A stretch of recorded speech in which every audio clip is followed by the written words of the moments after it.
lỡ giờ mà chua trôi mà xin môi này tiếp mà xin đi cái mạng y tế thì chả qua Japan này mạng bây giờ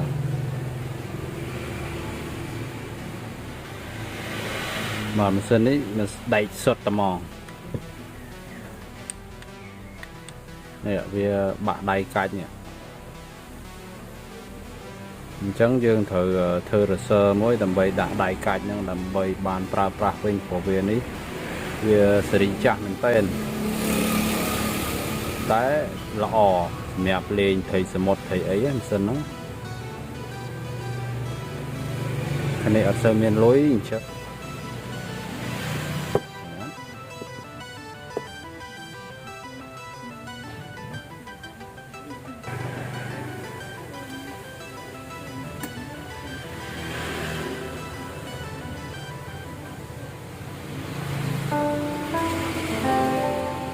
nhưng đọc về mơ tại vì khâu hồ sơ nó bài mình chứng dường là bột hồ sơ nó thơ đã làm vinh bài pra chỉ bằng to tiết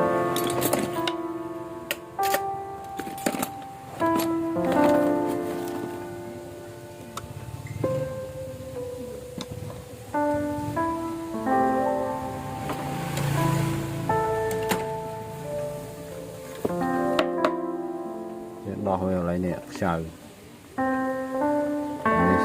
chờ bài tiết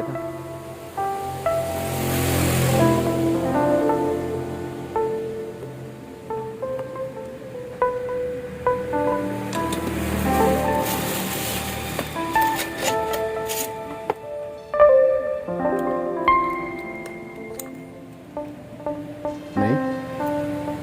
sơ đến bạo hoài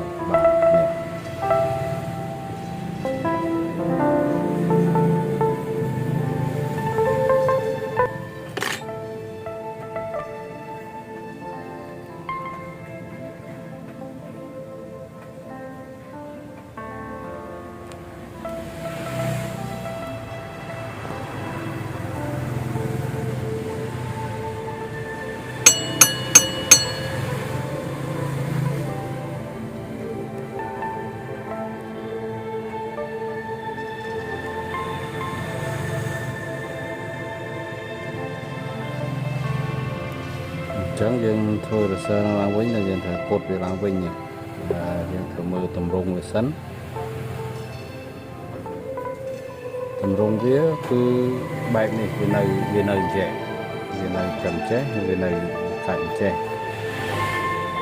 hay về có vậy vía pi chung chùm luôn chung là sơ bên chẳng dân phải chập chung ra thay mày mấy dân thử bột về pi chung một pi chốm mà lợi dụng họ đầy sân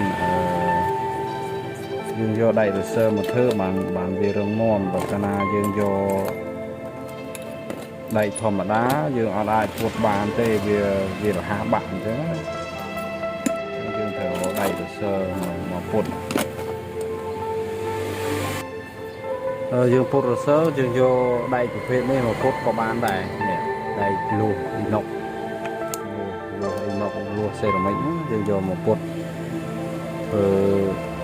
cơ sở bàn các dân thở buộc cùng vùng vậy đấy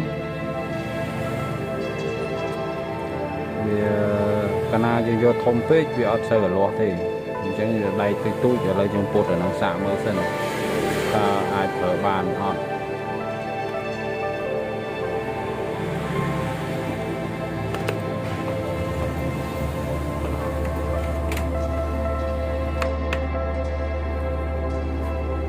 viên chân nó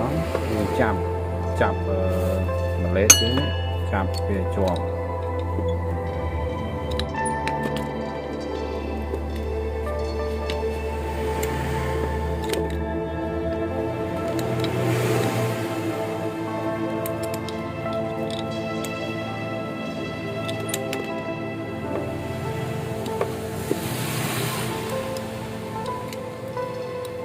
chạm vào chọn chân nó dương là quay thôi khồi dương mưa rồi sơ này sân dương mưa ta rồi quay biển bay mình chớ nè rồi dương chạm chứ với màu mốc trẻ của nó dương thời ca tập đi chung thế chân dương thưa về lư cũng về lư sân nó đầm bay dương cắt ở bàn xã và nó vậy nó bàn hết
dương mưa tầm rung với sân tha dương thời cột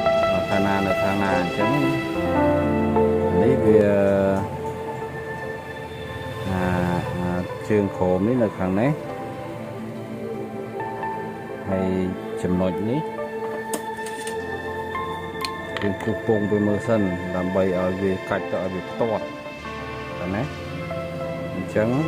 như chầm nội hạ về dương cục bông về chặt về chạy nó chặt lìa sơn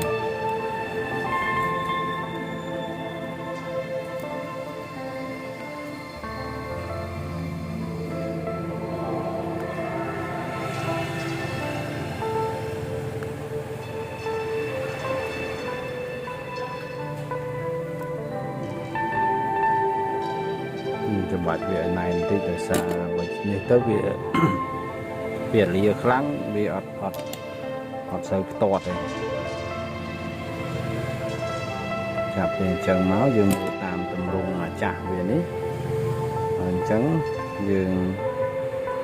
thử cạch là cạch tay nó là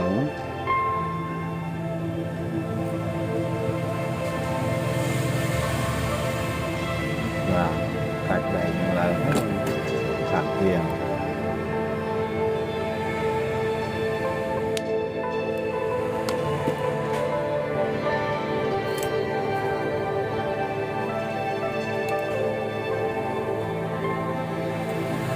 tập lên cho máu dương mưa khang này tiệt vào việc của bảy màn cái việc vỏ vía bảy nâng hái chân cạch cày với cạch trên thực hẻo mình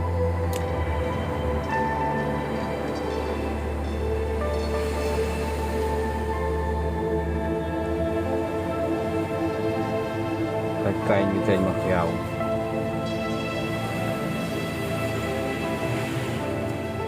cái này nếu chừng ao về màu không tích tạm bày ở việc toát phẳng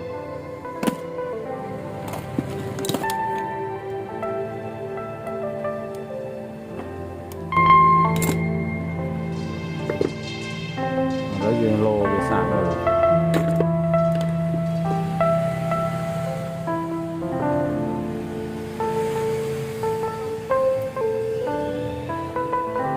lại ní dương cạch kho nên tích tầm bày ở việc nghĩa tranh tầm bày ở việc thẹn khăn thì này việc cạch cạnh trẻ dương chặt về chuột thôi này nó dương cạch cái này nè bà nghĩa viên trẻ nghĩa về hiện en chứ nè en chứ bàn về tuột kháng hiện đạo về máu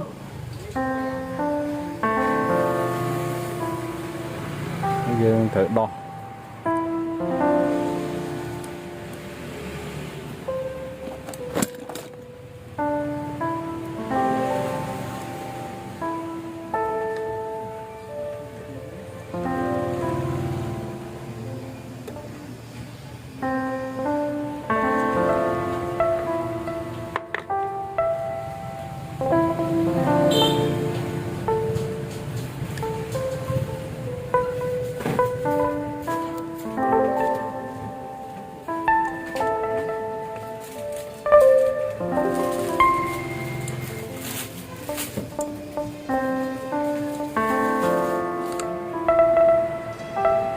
chạp về chọp mọi việc tuột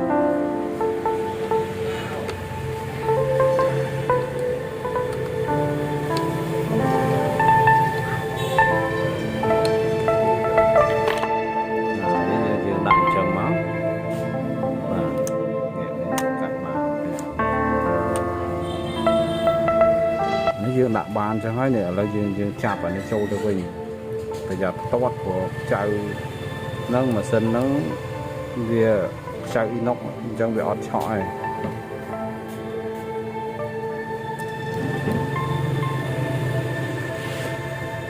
mình chẳng dương chạp tới với bây giờ về chủ bản lấy dương thơ ní hào giấy chân dương sẽ mời dương cạch xạ mời nè mưa mới như cạch để tọt lò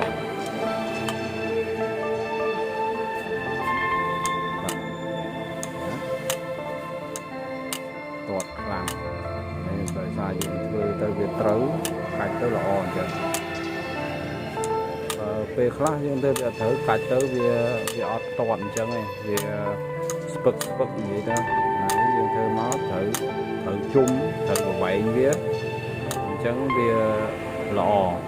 trên thơ tầm ở đó mà chuột chì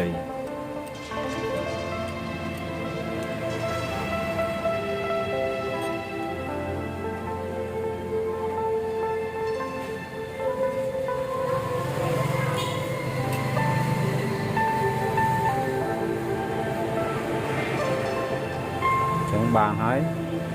ออกคนច្រើន សម្រាប់ការតាមដានទស្សនាវីដេអូមួយនេះតាំងពីដើមរហូតដល់ចប់សូមអរគុណ